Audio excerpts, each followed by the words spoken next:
প্রায় 200 বছর পূর্বে পাইক বিদ্রোহ নিয়ে কিছু কথা। পুরাতত্ত্ব ও আঞ্চলিক ইতিহাসের পশ্চিম বাংলার তৎকালীন সময়ে পশ্চিম মেদিনীপুর, বাঁকুড়া, হুগলি এইসব এলাকাতে যে পাইক বিদ্রোহ হয়েছিল সে সংক্রান্ত কিছু কথা।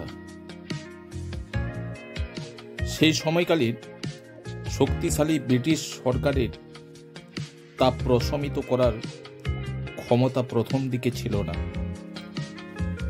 পরে তারা জঙ্গল অঞ্চলের ও নিরীহ অধিবাসীদের ওপর মারাত্মক অস্ত্রশস্ত্র প্রয়োগ করে এবং বহু জঙ্গল সর্দার ও জমিদারকে হত্যা ও কারারুদ্ধ করে অনেক বিদ্রোহীকে ফাঁসিও দেয়।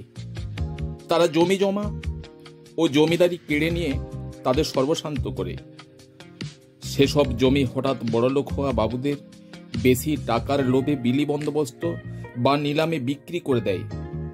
প্রাচীন বগরি রাজ্যের রাজাদের ওপর এরা দারুণ অত্যাচার করেছিল। সেসব কাহিনী আজও অনেকটা অজানা রয়ে গেছে।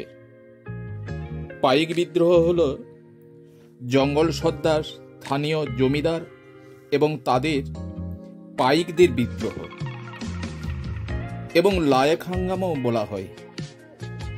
ইংরেজরা তাদের চোর ডাকাত চুয়ার নামে পরিচিত করতে চেয়েছিল।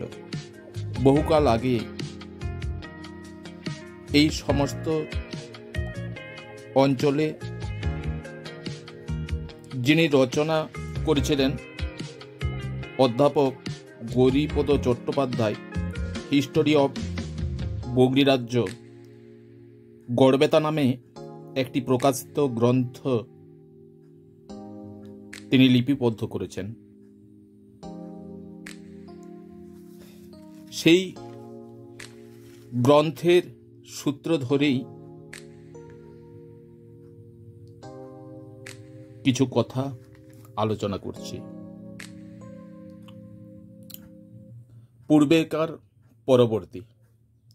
ময়ূরভঞ্জের রাজার ছেলে দাশরথী একদিন বন্ধু দাশরথীর সঙ্গে খেলা করছে। এমন সময় কালী মন্দিরে পূজারত রাজার কাছ থেকে ডাক এলো, রাজপুত্র যেন শীঘ্র সেখানে যাই। এদিকে রাজপুত্র নিজে না গিয়ে তার বন্ধু দাশরথীকে সেখানে পাঠালো। রাজা এত অন্যমনস্ক ছিলেন যে ওই দাশরথীকেই তিনি তার ছেলে বলে মনে করলেন, আর তার হাতে ভাবী রাজা হওয়ার জন্যে মন্ত্রপুত তরবারি তুলে দিলেন। এদিকে তরবারির এমন গুণ ছিল যে কোনো রাজপুত্র না হলে অন্য কেউ সেই তরবারি ধারণ করতে পারত না। রাজা যখন বুঝতে পারলেন এ তার ছেলে নয়, তখন তিনি খোঁজ নিয়ে তাকে তার মাকে পুরোপুরি জিজ্ঞেস করে সব কিছু যখন জানতে পারলেন, দাশরথীকে ভালোভাবে লেখাপড়া শেখানো হলো, যুদ্ধবিদ্যাও শিক্ষা দেয়া হলো। ময়ূরভঞ্জের রাজা দাশরথীকে সেই মন্ত্রপুত তরবারি ও অন্যান্য অস্ত্রশস্ত্রে সজ্জিত করে বগরিতে সেই দস্যু সর্দার খৈরমল্লের কাছ থেকে পৈতৃক রাজ্য উদ্ধার করার জন্যে পাঠালেন।